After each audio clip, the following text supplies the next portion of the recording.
Assalamualaikum warahmatullahi wabarakatuh. Bismillahirrahmanirrahim. Alhamdulillahirabbil alamin wa bihi nasta'inu ala umuri dunya waddin wa ala alihi washabihi ajmain amma ba'du. Pertama-tama, marilah kita panjatkan puji syukur kepada Allah Subhanahu wa taala yang telah memberikan kita nikmat, sehingga dengan nikmat-nikmat itu kita masih bisa melaksanakan perintahnya dengan baik.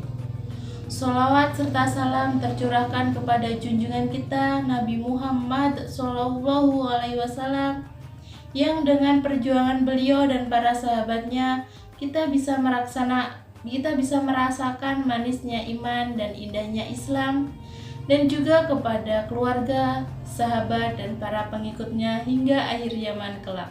Amin amin ya robbal alamin. Pada kesempatan kali ini saya akan mengisi kultum dengan tema cara mensyukuri nikmat Allah dan sabar menghadapi ujian hidup.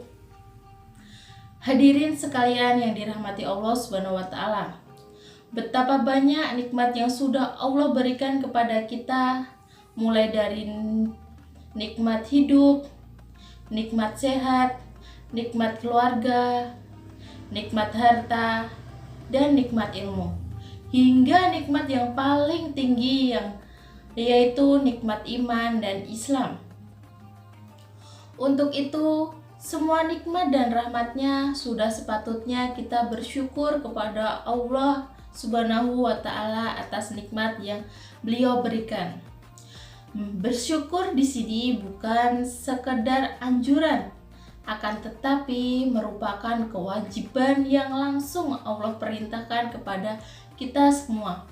Hal ini berdasarkan firman Allah dalam surat An-Nisa ayat 147. A'udzubillahi minasyaitonirrajim. Bismillahirrahmanirrahim. Ma yaf'alullahu bi'adzabikum in syakartum wa amantum wa kana Allahu syakiran aziman.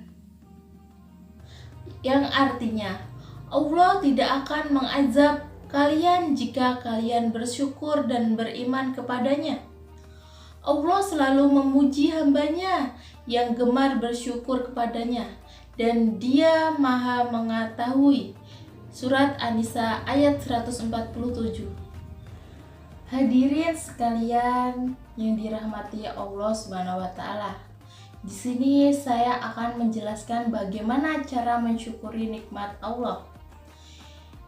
Caranya ada 3. Yang pertama, bersyukur dengan lisan. Yang kedua, bersyukur dengan qalbu atau bersyukur dengan hati. Yang ketiga, bersyukur melalui anggota badan dalam bentuk amal perbuatan.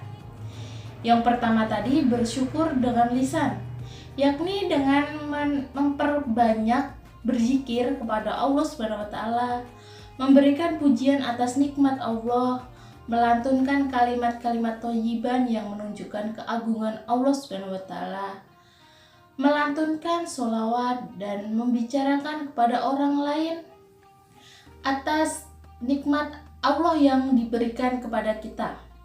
Yang kedua ada syukur dengan qalbu atau syukur dengan hati.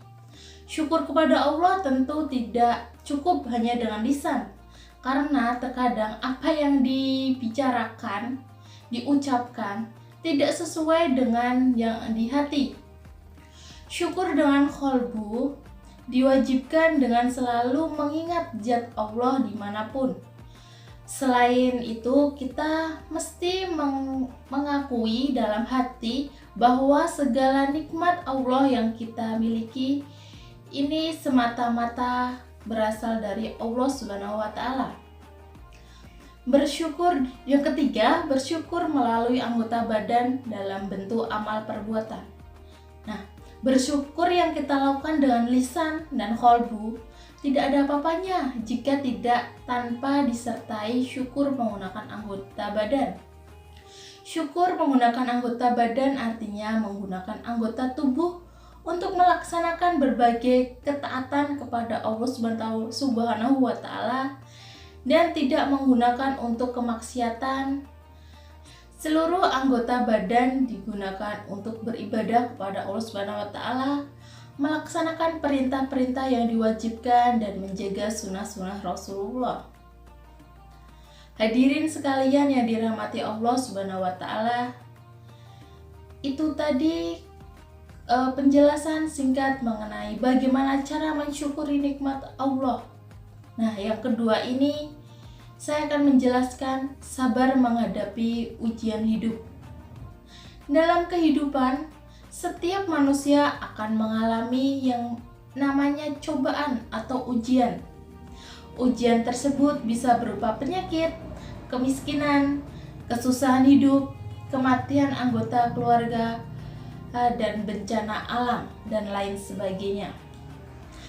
Sebagai manusia, tentu secara fitrah akan merasa tidak terima ketika menerima ujian tersebut. Hingga akhirnya tidak sedikit manusia yang meratapi ujian yang dihadapinya dan berpaling kepada Allah Subhanahu wa Ta'ala. Auzubillah min dzalik.